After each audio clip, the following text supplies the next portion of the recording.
ayat dalam Al-Quran yang difirmankan oleh Allah Subhanahu wa Ta'ala, qad kanat lakum uswatun hasanatun fi Ibrahim walladzina ma'ah.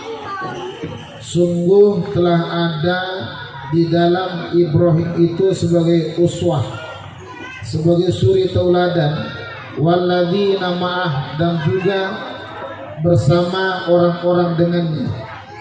Ibu bapak sekalian, Nabi Ibrahim adalah seorang nabi yang diutus oleh Allah Subhanahu wa Ta'ala melahirkan nabi-nabi dan rasul-rasul. Dari Nabi Ibrahim pertama menikahi istri yang bernama Siti Sarah, nggak punya anak. Lalu menikahi Siti Hajar, lalu punya anak. Akhirnya Siti Sarah dan Siti Hajar punya anak. Nabi Ibrahim istrinya 2, ibu-ibu sekalian. Nabi Muhammad istrinya 9. Ada yang bilang 11. Allah Haji Muhasin 1.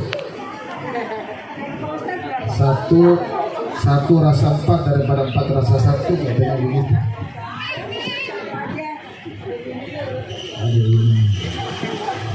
Ibu bapak yang dimuliakan Allah Subhanahu wa Ta'ala. Nah, Nabi Ibrahim dipanggil sebagai Abul Anbiya. Abul Anbiya artinya bapaknya para nabi dan bapaknya para rasul. Dan baginda Nabi Ibrahim ini disebut juga sebagai Abud Doif, bapaknya tamu. Dalam kisahnya, Nabi Ibrahim kalau mau makan nungguin tamu datang ke rumahnya. Kalau saya mau makan nungguin tamu pulang. Kalau saya mau makan nungguin tamu pulang. Kalau siapa? Oh, itu dari saya.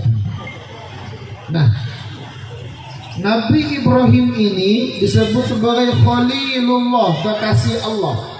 Kenapa dinamakan sebagai Khalilullah? Karena Nabi Ibrahim suka ngasih makan orang, suka bantuin orang, suka bersyukur kepada Allah berupa berbagi kepada orang. Maka suatu hari ada orang Majusi, ibu-ibu sekalian, yang umurnya 60 tahun, tersebar di pelosok negeri, bahwa Nabi Ibrahim ini suka ngasih makan orang. Maka orang Majusi mendatangi Nabi Ibrahim yang umurnya 60 tahun, minta makan sama Nabi Ibrahim. Baru sekali minta makan, diusir sama Nabi Ibrahim. Begitu diusir sama Nabi Ibrahim, orang Majusi yang umurnya 60 tahun ini ditegur oleh Allah. Ibrahim, ada orang Majusi, kata Allah, baru sekali minta makan, kamu usir. Saya, kata Allah nih, ngasih makan dia selama umurnya 60 tahun biasa saja. Orang Majusi yang kafir baru sekali datang minta makan sama Nabi Ibrahim.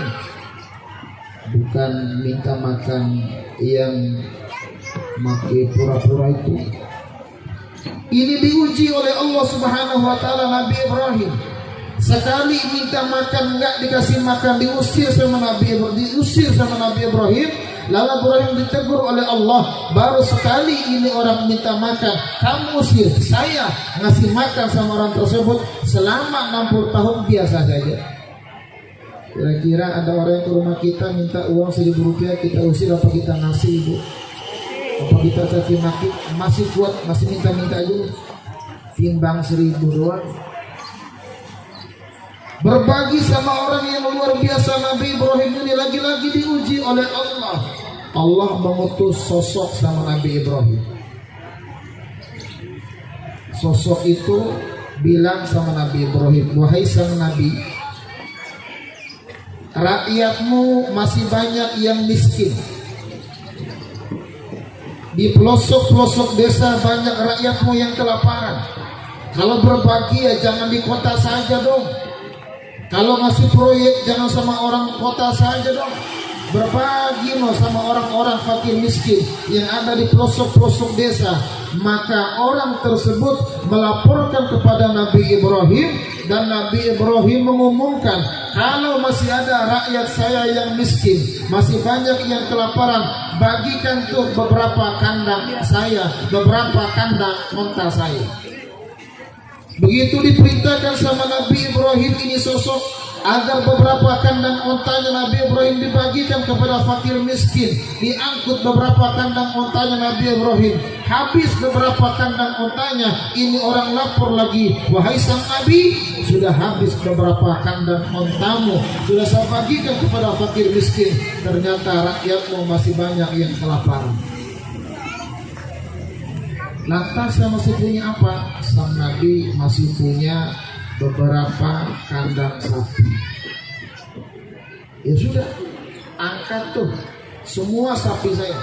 Ini bukan sapi bina, bu. Sapi Nabi Ibrahim. Kalau sapi bina saya jualan tuh buat kurban. Saya masih punya beberapa kandang sapi. Angkat semua, bagikan kepada rakyat. Diangkut semua. Ternyata yang miskin juga masih ada. Wahai sang Nabi, rakyatmu masih banyak yang kelaparan. Saya masih punya apa? Sang Nabi masih punya beberapa kandang kambing. Kalau saya masih punya beberapa kandang kambing, kata Nabi Ibrahim, bagikan kepada fakir miskin. Dibagikan lagi kepada fakir miskin. Habislah semua sapinya, semua kambingnya, semua ontanya. Lantas sosok ini lapor sama sang Nabi. Wahai sang Nabi, sudah saya bagikan beberapa kandang onta, habis. Beberapa kandang sapi, habis. Beberapa kandang kambing, habis. Rakyatmu masih banyak yang kelaparan. Tapi masalahnya adalah, kenapa sang Nabi membagikan semua hartamu? Kata sang Nabi, jangankan beberapa kandang onta, jangankan beberapa kandang sapi, jangankan beberapa kandang kambing, andai suatu saat saya punya anak, akan saya korbankan di jalan Allah Subhanahu wa ta'ala. Ngomongnya belum punya anak aja. Kita itu suka kalau belum punya apa-apa itu ngomong, ya Allah, kalau saya kaya, saya akan saya sumbang semua. Gak ada yang miskin itu kalau lagi miskin. Kalau sudah kaya, Masya Allah, ngelirik aja enggak. Kalau saya punya mobil, akan saya gunakan buat ngangkut orang sakit. Begitu sudah punya mobil, dicolek sedikit, awas, lecet. Belum punya mobil.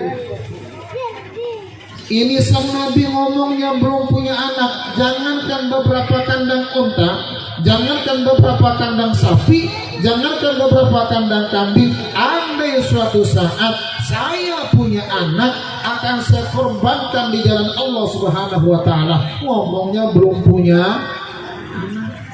Kalau ini sudah punya anak ya, dari sunat. Ini diuji oleh Allah Subhanahu wa ta'ala. Lambat laun Nabi Ibrahim punya anak, lahirlah Nabi Allah Ismail alaihissalam. Ya Allah, Ibrahim, ingat enggak yang dulu kamu janji apaan ya? Dia dulu bilang kalau punya anak mau dikorbankan. Potong dah tuh, ngomongnya lewat mimpi. Perintahnya dalam mimpi, suruh potong anaknya. Kalau ibu sih dapat perintah suruh potong anaknya, kira-kira dipotong apa enggak?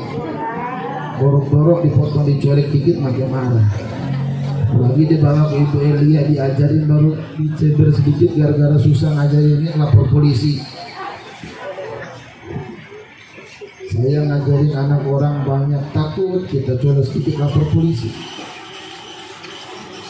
Padahal mah buat mendidik. Dapat perintah dari Allah Subhanahu wa ta'ala, perintahnya lewat mimpi, bukan lagi nyata, tapi yang namanya mimpinya para nabi menjadi wahyu yang diwahyukan oleh Allah Subhanahu wa ta'ala. Begitu datang mimpi, perintah, nggak pakai analisa, nggak pakai dikaji, nggak pakai ditafsirkan, perintah ya harus. Namanya juga nabi. Begitu mau dipotong anaknya, Allah Subhanahu wa ta'ala mendatangkan seekor binatang, lalu diganti. Itu cuma uji keimanannya.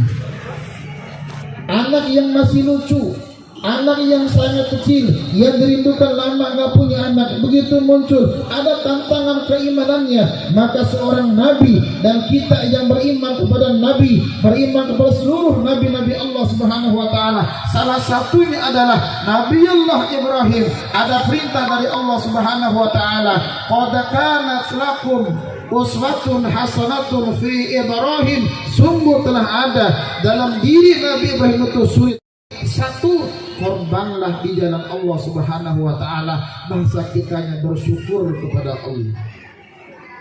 Maka ada ayat, inna a'toinaka kautsar fasholli li rabbika wanhar inna syani'aka huwal. Hafal semua muridnya Ibu Eli, alhamdulillah. Kalau mau berangkat umroh jangan lupa.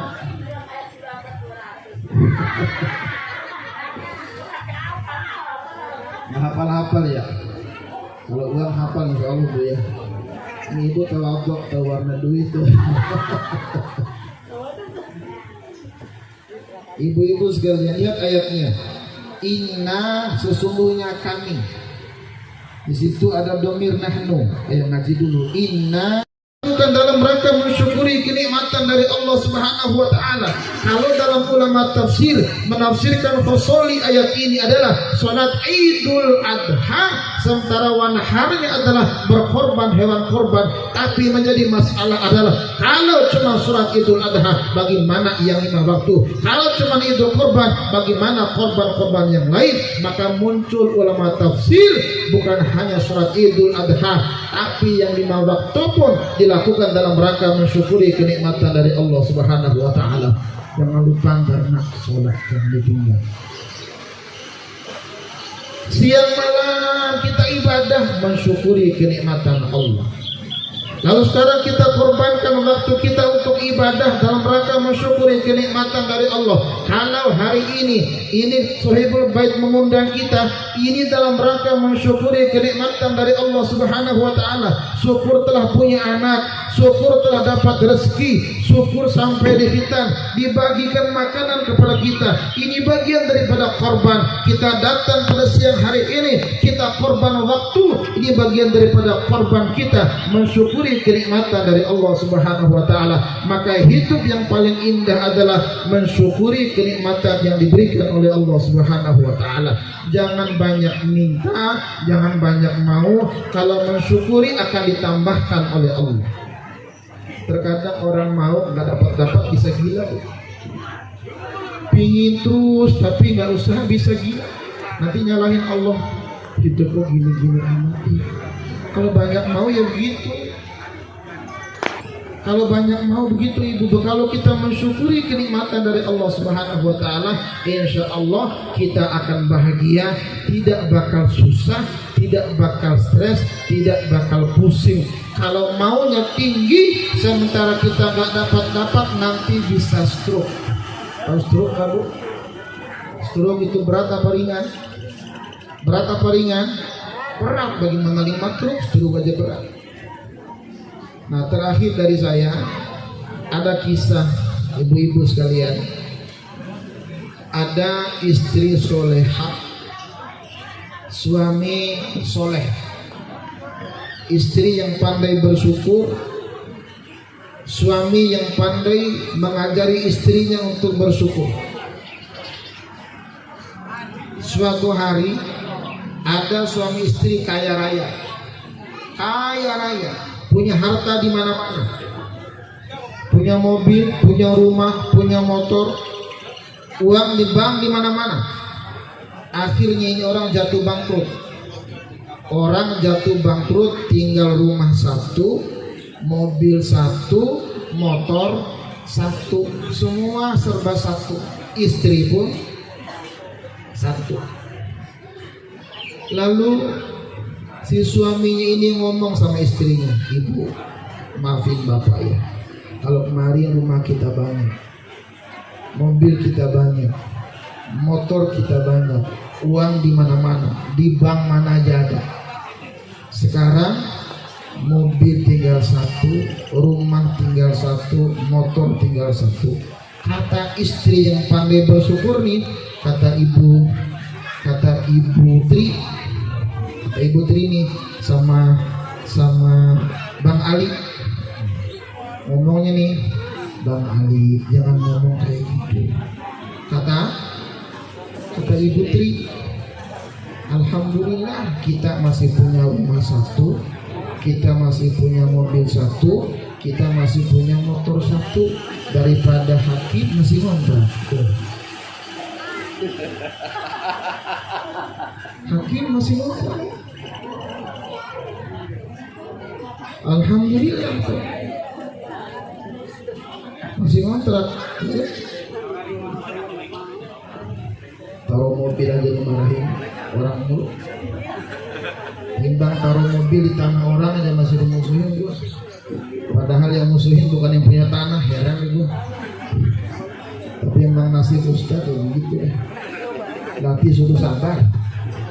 Sekarang sambil parkir mobil tanamin singkong aja tanah orang. Yang tanam, yang bukan yang punya tanah. Bukan curhat, gue bilang ini.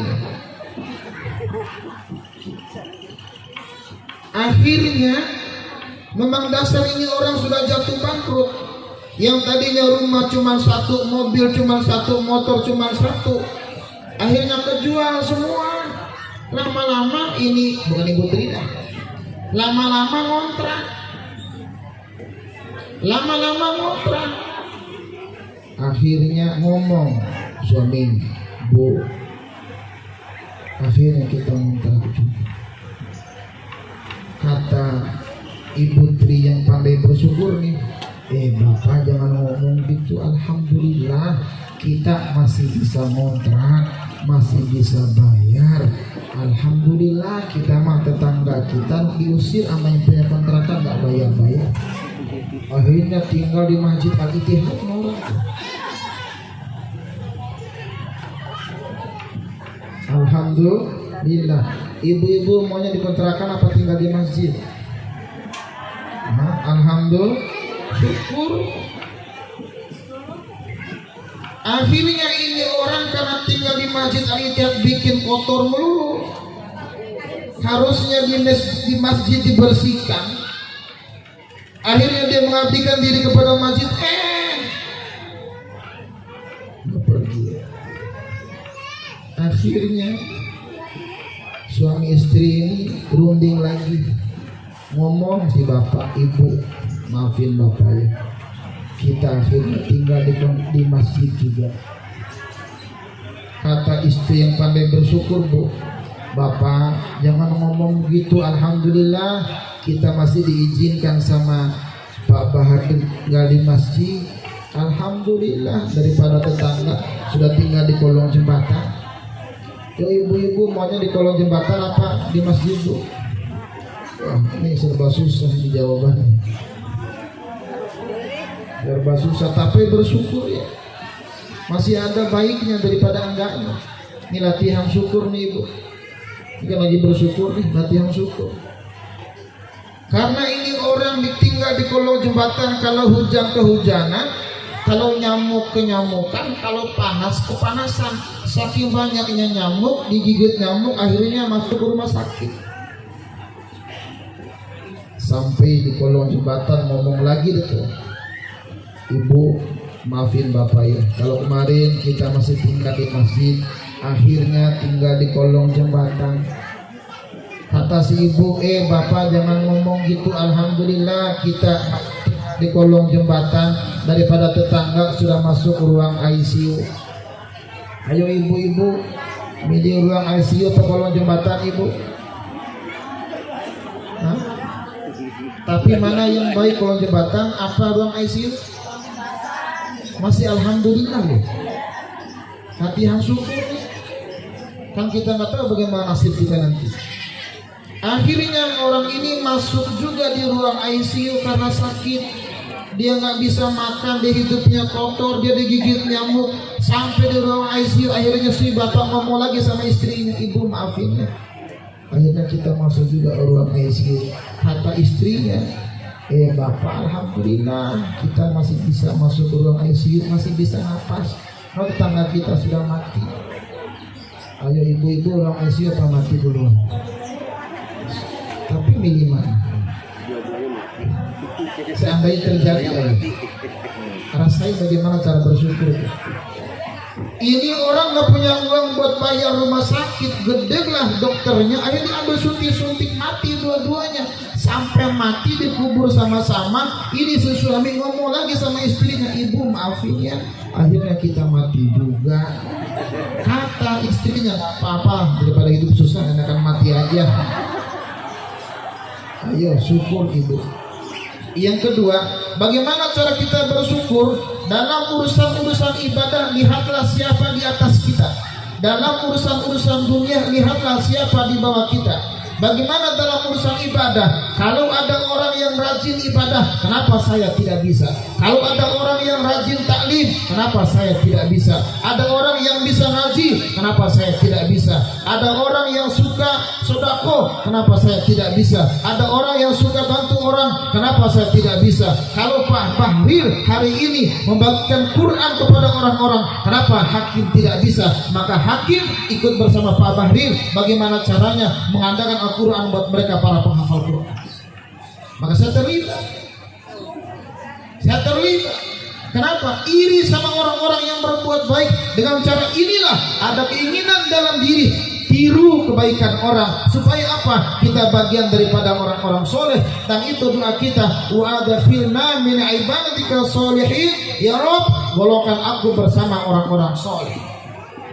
Yang kedua, dalam urusan dunia jangan lihat siapa di atas kita, lihatlah siapa di bawah kita. Kalau ada orang yang lebih tinggi hartanya, lihatlah siapa yang paling rendah hartanya. Kalau ada orang yang punya mobil, lihatlah siapa yang paling punya motornya. Kalau ada orang yang punya motor, lihatlah dia jalan kaki atau enggak. Dengan cara itu kita mensyukuri kenikmatan dari Allah Subhanahu wa taala. Maka dua, sholat dan berkorban. Semoga keluarga besar daripada Bang Ali Fitri ini dijadikan oleh Allah Subhanahu wa taala hamba-hamba yang pandai bersyukur kepada Allah Subhanahu wa taala, dan kita semuanya digolongkan oleh Allah Subhanahu wa taala sebagai hamba-hamba yang selalu bersyukur kepada Allah Subhanahu wa taala.